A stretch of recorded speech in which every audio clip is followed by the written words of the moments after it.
Good morning po sa inyong lahat. So tayo ngayon ay chapter 23. Ngayong araw na to ay araw ng kumbaga Easter Sunday po at napakaganda ng ating mensahe ngayon mula sa chapter 23 ng mga gawa. So kunin niyo po ang chapter 23 ng mga gawa at pakinggan natin kung ano ang sinasabi dito ng Diyos sa pamamagitan ng Apostol Pablo. Pero bago po ang lahat, tayo po idulog natin ang ating mga sarili sa Diyos. Hingiin natin ang kanyang patnubay at tulungan niya tayong buksan ang kaunawaan upang lubos natin itong maintindihan. So let's pray po muna. O dakilang aming Diyos sa langit, muli Ama, kami ay lumalapit sa iyo. Alam namin na kamasid ka sa amin at pinasasalamat namin na ang kalooban mo'y maunawaan namin ang salitang ito, O Diyos. Kaya idinudulog namin sa iyo ang aming mga sarili. Lahat kami, kung sino man ang may karumihan, linisin niyo po kami upang malinaw naming maintindihan ang iyong mga salita. Maraming salamat po, Ama.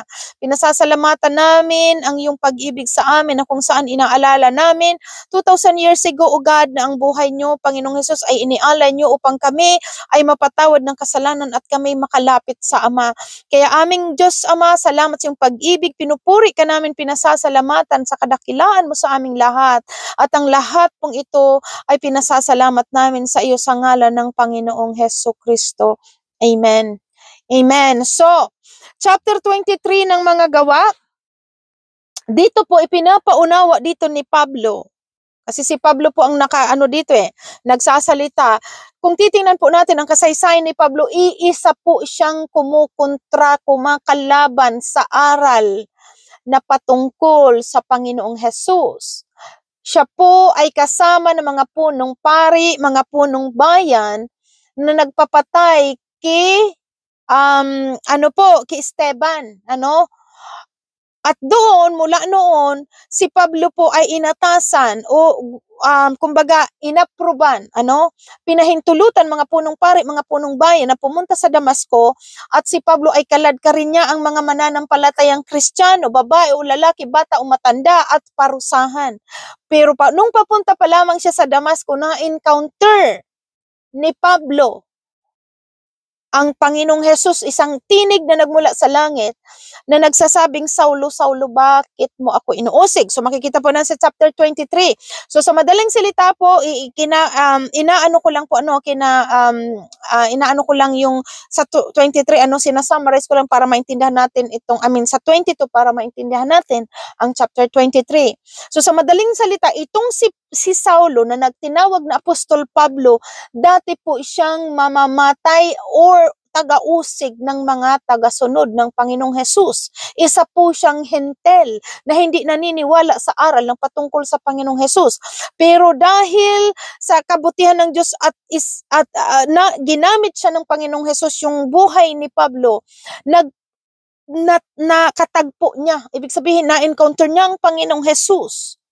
At doon nakita niya ang kapangyarihan ng Panginoong Hesus sa kanyang buhay. Nabulag si Pablo at muling nakakita at pumunta pa rin siya sa Damasco. Pumunta siya sa Damasco hindi para usigin ang mga Kristiyano, kundi pumunta siya na diretso sa Damasco para mangaral patungkol sa Panginoong Hesus. So nabaliktad po ang sitwasyon na dapat pupunta siya sa Damasco para usigin ang tagasunod ng mga believers, ng mga Kristiyano. Pero nung na-encounter niya ang Panginoong Hesus, pumunta siya sa Damasco para mangaral patungkol sa Panginoong Hesus. So itong chapter 23, dito po isasaysay ni Pablo ang kasaysayan niya kung sino siya, dahil nagkagulo nga ang mga tao, punong bayan doon, dahil pinaparatangan si Pablo na nangangaral si Pablo ng bagong aral na salungat daw sa aral ni Moises. So pinapaunawa dito ni Pablo na hindi siya nagdala ng bagong aral at pinapakilala niya kung paano niya na-encounter ang Panginoong Hesus na dati siya ay sumasalungat dito.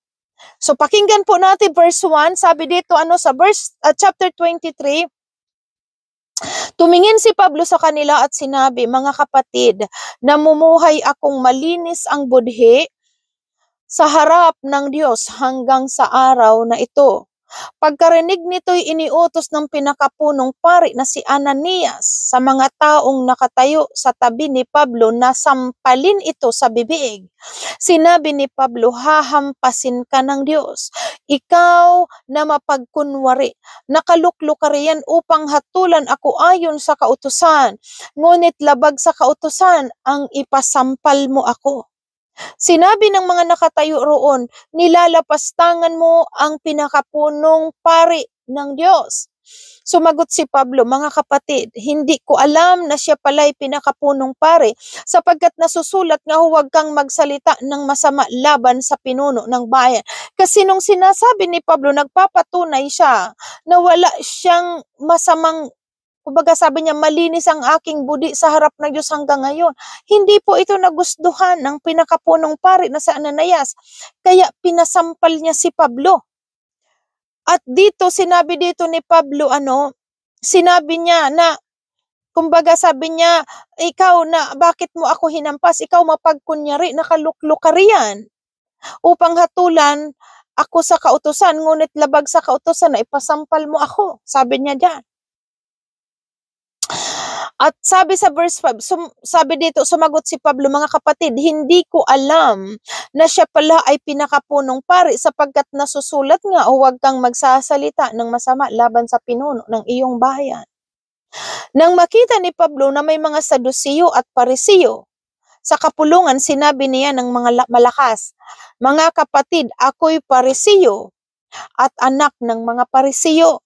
At dahil sa pag-asa kung muling mabubuhay ang mga patay, kaya ako nililitis ngayon. So yun yung kanilang purpose kasi ayaw nilang paniwalaan ng mga Sadusiyo na may muling pagkabuhay. At sinabi dito ni Pablo, siya ay lahi ng mga Parisiyo, anak ng Parisiyo. Verse 7, nang sabihin ito ni Pablo, nagtalo-talo ang mga Parisiyo at mga Sadusiyo.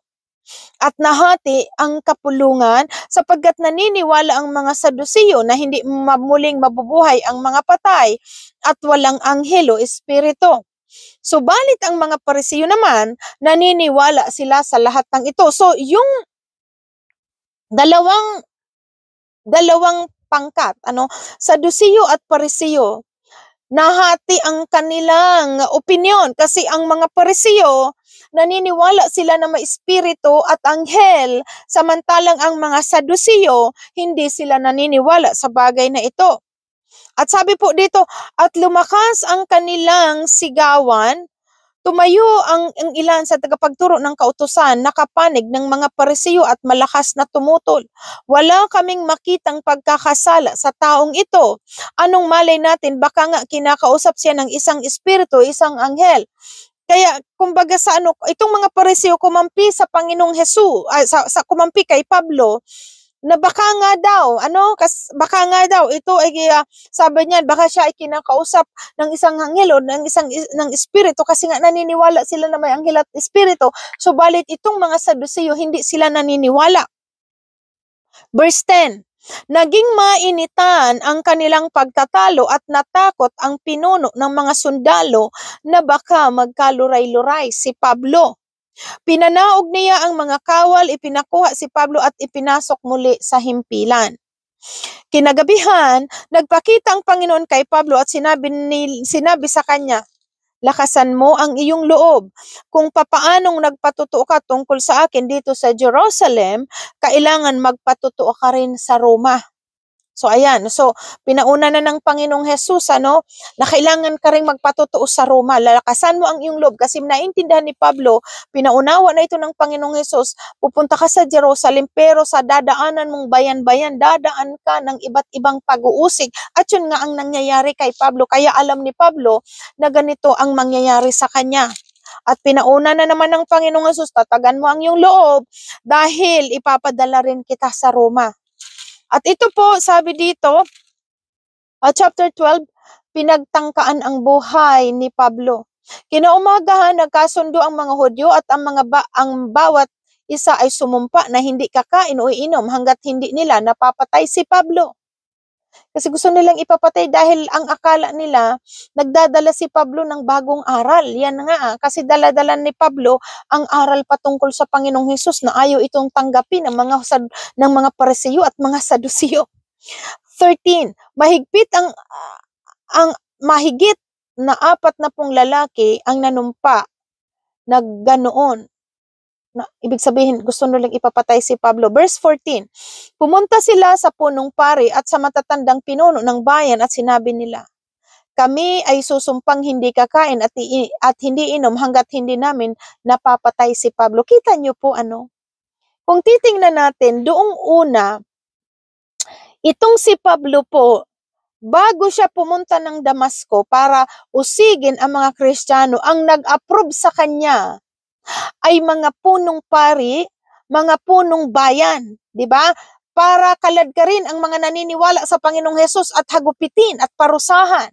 Pero ang nangyari nga na turn around, ang buhay ni Pablo imbis na mangusig ng Kristiyano, binago ang kanyang puso ng Panginoong Hesus bagkus ito ay nangaral si Pablo. Ngayon, pagdating na naman dito, nung nangangaral na si Pablo patungkol sa Panginoong Hesus, ito na namang mga Hudyong ito po, mga punong pari, mga punong bayan, gusto na naman nilang ipapatay si Pablo. Katulad nitong mahigit 40 lalaki ang nagsabi dito na numpa na papatayin nila si Pablo. At kanino na naman siya humingi ng permiso? Naghingi na naman sila ng permit dito sa verse 14. Tingnan po natin. Pumunta sila sa mga punong pari at sa matatandang pinuno ng bayan at sinabi nila, kami ay susumpang hindi kakain at hindi inom hanggat hindi namin napapatay si Pablo. Kita niyo po kung paano itong mga Parisiyong ito na gusto nilang ipatigil ang pangangaral patungkol sa Panginoong Hesus. At ito ang purpose na malapatayin si Pablo. Verse 15, kaya hilingin ninyo at ng kataas-taasang kapulungan ng mga Hudyo sa pinuno ng sundalo na dalhin muli rito si Pablo. Idahilan ninyong siya sa atin ninyong mabuti ang kanyang kaso at sa daan pa lamang ay papatayin namin. Kumbaga po, ang tawag dito sa atin is sinet up, na parang sabihin yung ililitisin si Pablo, ibalik doon at pagdating pa lamang sa daan, tatambangan na nila para patayin si Pablo. Parang sinet up po ng mga to. Verse 16, ang balak na ito'y nalaman ng lalaking anak ng kapatid na babae ni Pablo. So makikita po natin na if it is God's will, God's leading, walang sino man na makakagalaw sa isang lingkod. Kasi plano na nila itong tambangan si Pablo, pero may nakarinig. Sabi dito, ang balak na ito'y nalaman ng lalaking anak na kapatid na babae ni Pablo, kaya't punta ito sa himpilan at sinabi kay Pablo ang balak na pagpatay sa kanya. So, tingnan niyo po, God is all-knowing God. Hindi niya pababayaan ang kanyang lingkod at gumamit siya ng instrumento at ang babaeng kapatid ni Pablo ang nagamit na instrumento at ito po'y pinaabot sa mga punong sundalo ang planong pagpatay kay Pablo, yung sinisit up nila, tatambangan si Pablo sa daan. Sabi dito, 17, tinawag naman ni Pablo ang isa sa mga kapitan at sinabi, samahan nga po ninyo ang binatilyong ito sa inyong pinuno sapagkat mayroon siyang gustong sabihin. Sinamahan nga ng kapitan ng ang binatilyo, ang pinuno ng mga sundalo, sinabi niya, tinawag po ako ng bilanggong si Pablo at pinasamahan sa inyo ang binatilyong ito sapagkat may sasabihin daw siya sa inyo. Hinawakan ng pinuno sa kamay ang binatilyo, dinala sa isang tabi at tinanong, ano ba ang sasabihin mo sa akin? At sabi dito, sumagot siya, pinagkasunduan po ng mga Hudyo na hilingin sa inyo na iharap si Pablo sa kapulungan bukas at kunyari sisiyasatin nila siya ng mas mabuti. Kunyari lamang, yun ang gagamiton nilang pang-trap para maibalik si Pablo doon at pero sa daan pa lamang tatambangan na.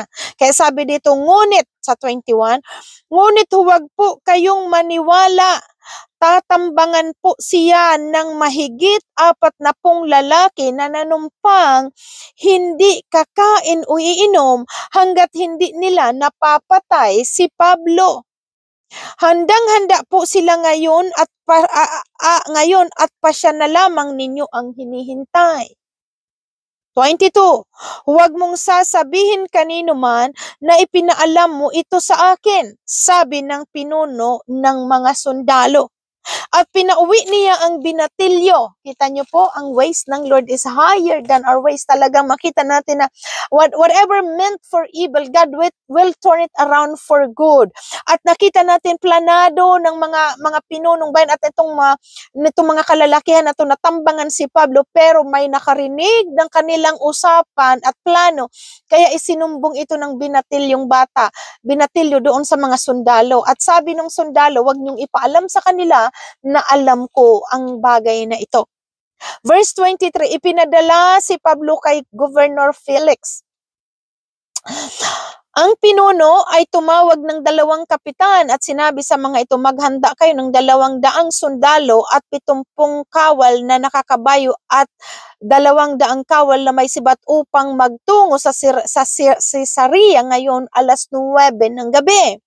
Maghanda rin kayo ng mga kabayong sasakyan ni Pablo at ihatid ninyo siya kay Governor Felix. Ingatan ninyo siya ng mabuti. Imagine niyo po, yung ways ng Panginoon na kung ang tatambang kay Pablo ay sabi dito, mahigit 4 na po. So more than 40 people na ang may magplanong magtambang kay Pablo at patayin.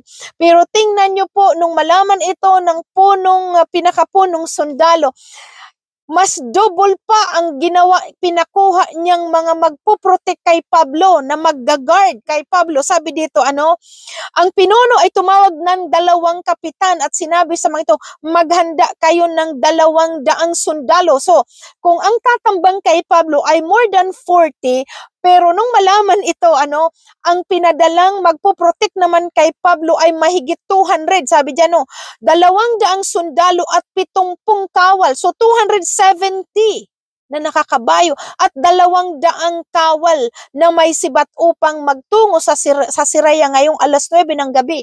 Itong mga ito, 200 sundalo at 70 kawal at 200 kawal. Biruan niyo po, napakadami ang ginamit ng Diyos na mag-protect kay Pablo. At sabi dito, ingatan ninyo siya ng mabuti. So patunay, kaya si Pablo po talagang may tapang siya nangangaral dahil alam niya na sumasa kanya ang Diyos at hindi siya pinapabayaan sa bingit ng kamatayan. Iniingatan siya ng Diyos. Verse 25, at sumulat siya ng ganito, sa kagalang-galang na Gobernador Felix, maligayang bati mula kay Claudio Lysias.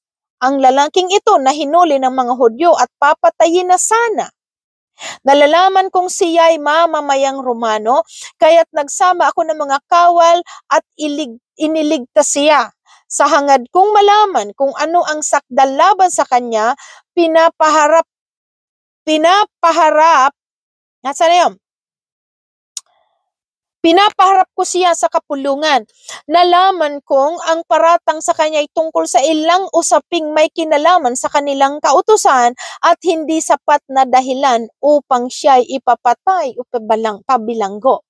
Hindi sapat para ang si Pablo ipapatay o pabilanggo. Kaya sabi dito, at nang malaman kung siya ay pinagtatangkaang patayin ng mga Hudyo, at sabi dito, at nang malaman kung siya ay pinagtatangkaang patayin ng mga Hudyo, agad ko siyang ipinadala sa iyo. Sinabi ko sa mga taong nagsasakdal na nasa inyo sila magharap ng reklamo. Kasi kailangan doon kung may reklamo sa Romano, doon kayo mag-complain. Kaya pinadala ito kay Gobernador Felix. Pero kita nyo po ang proteksyon ng Diyos. Armado triple times ang pinadalang mag-iingat kay Pablo. 31, sinunod nga ng mga kawal ang utos sa kanila. Kinagabihay kinuha nila si Pablo at dinala sa Antipatris. Kinabukasan nagbalik na sa himpilan ang mga kawal at hinayaan ang mga sundalong nakatayo na magpatuloy sa paglalakbay kasama si Pablo.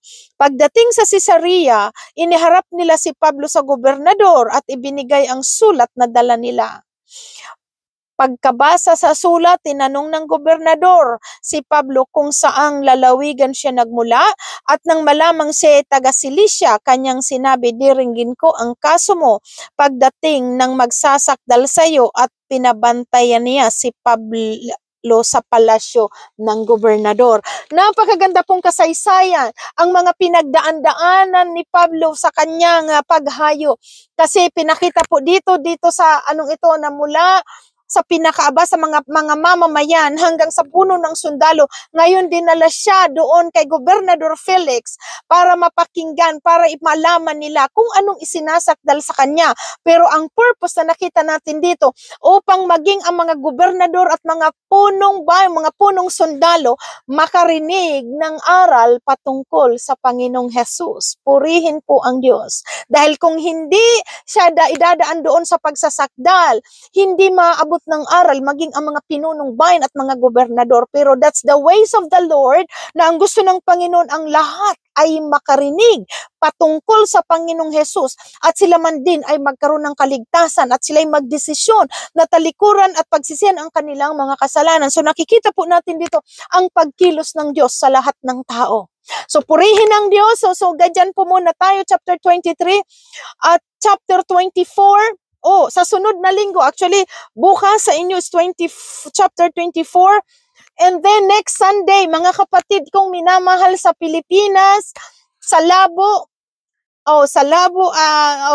Barangay Salvacion, sa Nueva Ecija, especially po dyan sa inyo, sa Paco. Next Sunday, loobin ng Diyos, ngayon sa kagandahang loob ng Diyos, magkikita-kita po tayong muli face to face. Nandyan ako sa inyo sa gawain, so invite everybody, kasi the following week, ayan, meron tayong anniversary, hindi pa pala, but then, pinapauna ko na po sa inyo, mag-invite kayo ng mga kasamahan natin at tayo ay magkita-kita next Sunday dyan sa Pilipinas. Glory to God. Let's pray. Hallelujah, Lord. We glorify your name. Salamat po, Ama, sa iyong kagandahang loob sa mga aral na patuloy yung pinapakita sa amin na if you are with us, O God, nobody can against us. Salamat po sa buhay ni Pablo na pinakita niyo po, O Diyos, ang ganyang katapangan ng pangangaral at iningatan mo po siya, O Diyos, sa kanyang mga patuloy na pangangaral patungkol sa kaligtasan na dulot ng iyong pangalan. Salamat po, Ama, at sa susunod na linggo, maraming salamat po, O Diyos, sa iyong pag-iingat sa aming lahat hanggang makauwi po ako ng Pilipinas at lahat mga kasamahan namin. Dalangin namin, O Diyos, sa iyo na manumbalik ang lahat at patuloy magpakatatag sa bawat pananampalataya. Sino mang hindi nakakadalo, dalangin namin, Ama, na sila, O Diyos, ay maudyukan, marinig ang udyok ng banal na Espiritu, na magpatuloy sila ng pakikinig ng iyong banal na salita. Pinupuri ka namin, Ama, pinasasalamatan sa lahat ng kadakilaan mo, at ang mga pasasalamat namin sa iyo ay sa ngalan ng Panginoong Hesukristo. Amen. Amen. Purihin ang Diyos. See you po lahat sa Manila sa next Sunday. God bless. Bye-bye.